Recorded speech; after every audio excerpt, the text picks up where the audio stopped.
اور کہتا تھا میں نے دنیا کو پھنسایا، دنیا کو ورغلایا، دنیا کو بہکایا، تو میرے پھندے سے پھنس گیا، تیرے علم نے، تیری نیکی نے بچا لیا۔ تو میں کہتا تھا ظالم ابھی تو سانس آ رہی ہے، نہ جانے کیا بنے گی، ابھی نہیں ابھی نہیں ابھی نہیں۔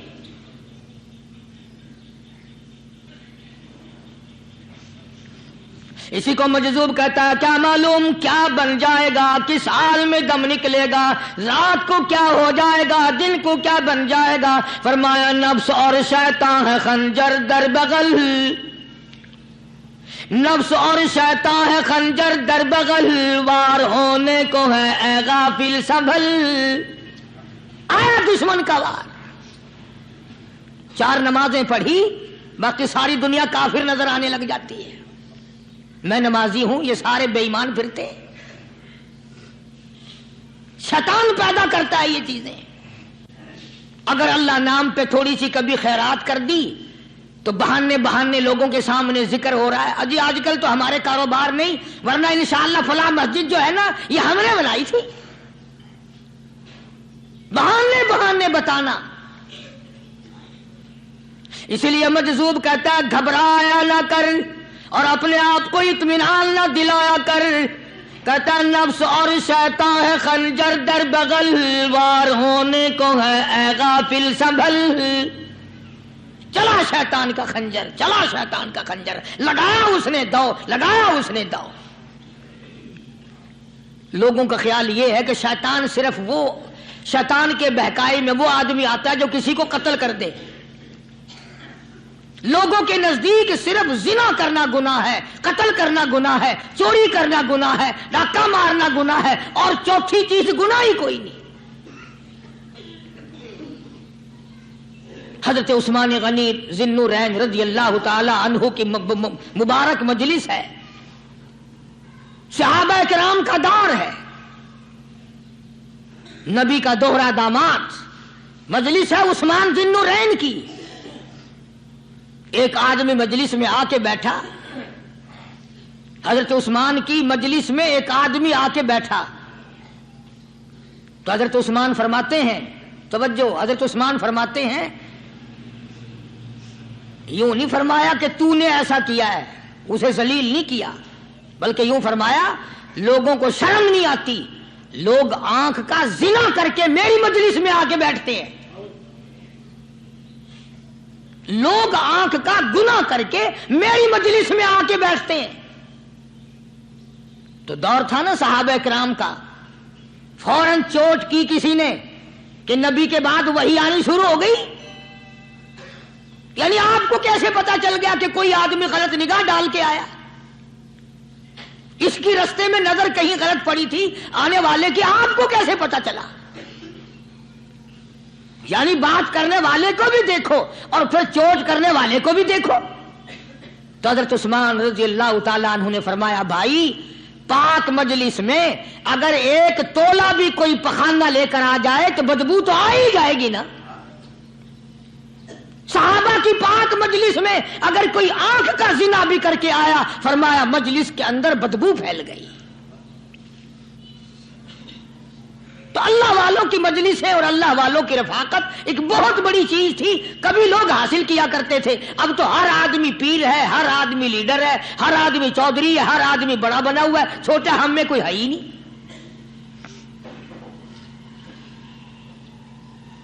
اور ان ولیوں کی بھی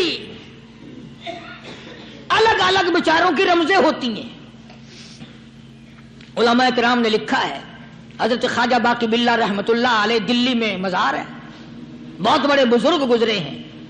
دیکھو میں ذکر خیر کر رہا ہوں نا، کئی لوگ تمہیں نکلتے ہوئے ٹانگے والے، گھوڑے والے، رکشے والے کہتے ہیں قاری علی ولیوں کو نہیں مانتا۔ میں یہ ذکر خیر ولیوں ہی کا تو کر رہا ہوں۔ بات صرف اتنی ہے، تمہیں اچھی لگے یہ بری لگے، میں ننگوں کو نہیں مانتا۔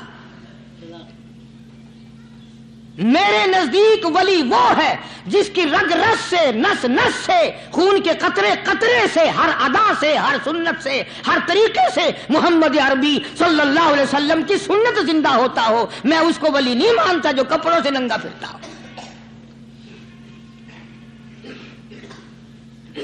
خواجہ باقی باللہ رحمت اللہ علیہ کو